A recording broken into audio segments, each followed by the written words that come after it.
Oş şaharında, At Maydanında bir josunsuz okuyalar bolup ketdi. Жалпы Кыргызстандык жарандарга кайрыларыбыз ушундай учурларда сабырсыздыкка алдырып, ар кандай нерсени жоромолдобой, бардыгыбыз ушу сабырдуулук менен ушу нерселерди кабыл кылалы. Ошол жердегилерге кайрыларыбыз, ошол жерде бир 5-6 акылсыз, акмак, элдин тынчтыгын каалабаган, биздин эгемендүүлүгүбүздү көрө албаган, өзүнүн ушу нафсисине алдырган 5-6 акмактын айынан ошончо жаш балдар ушу аянтка чуркап чыгышып, ошол жерде таш менен ур деген үндөр болуп атат. Урматтуу бир туугандар, кыргыз калкы үйүнө келген жыланды дагы ак чачып узаткан, ушуну эч убакытта унутпайлы.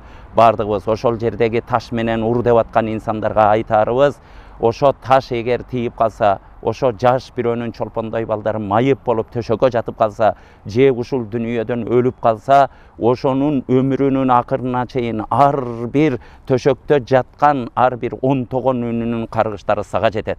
Ошол жерде эгер дүнүйө менен кош айтышып кете турган болсо, сыздаган атасынын, сыздаган энесинин каргышы сенин түбүңө жетет. Урматтуу бир туугандар, оюнда бардыгыбыз сабырдуу бололу. Биздин акылмандарыбыз айтып келген, оюнду үйрөнүп албайына деп, оюнду билбесең ойнобо деп. Урматтуу бир тууган, оюндун маданияттарында үйрөнөлүчү. Түйүнүч күнүбүздү эң Кыргызстан ушундай эгемен болгонбуз, 32 жыл толуптур деп, президентибиз ошол жерге барып канчалаган мамлекеттин өнүгүүсүн сүйлөп, ошол жерде элдин баарды кубаттап аткан учурларда ушундай жосунсуз нерсени кылган акмактар бардыгыбыз Кудай астында жооп беребиз. Кудайдан алыстап, Кудайдын нааразычылыгы болот. Урматтуу бир тууган, бул оюнда утсаң сен периште болуп кетпейсиң, оюнда утулуп калсаң сен шайтанга айланбайсың. Биздин устаздарыбыз жаш кезибизде студент болуп жүргөндө футбол ойнойт элек. Ошол жерде ушинтип калат эле, жаш бала эригип кеткен учурларыбызда сен 100% көзүң гол киргизгенге жетип турса дагы жаныңдагыга пас чыгарып бер, ал киргизсин деп тарбиялайт эле.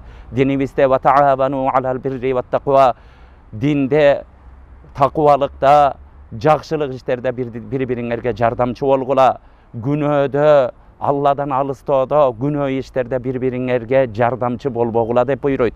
Кечеки эң жакшылык күнүбүздө, эң майрам күнүбүздө ошо бири-бирибизге жакшылык кылып, биригиштин ордуна кайра шайтандын изине тишип, бири-бирибизге душмандык кылып, бири-бирибизди ташбаран кылып атканыбыз бул жосунсуз окуя. Урматтуу кыргызстандыктар, муну жалпы эл деп түшүнбөйлү. Ошол жерде 5-6 провокатор дейбизби, 5-6 акмак, 5-6 акылсыз, 5-6 ушундай бир жаман адамдардын айынан ушу нерсе болуп калды. Муну сабырдуулук менен кабыл кылалы.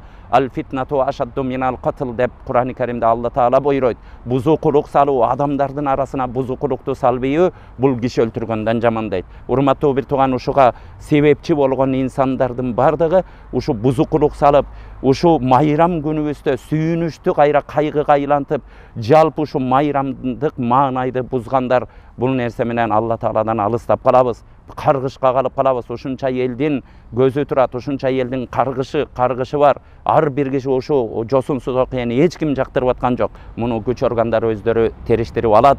Биздин жергебизде тынчтык, ынтымак болсун. Мындан кийин мындай жосунсуз окуяларды кайталабайлы.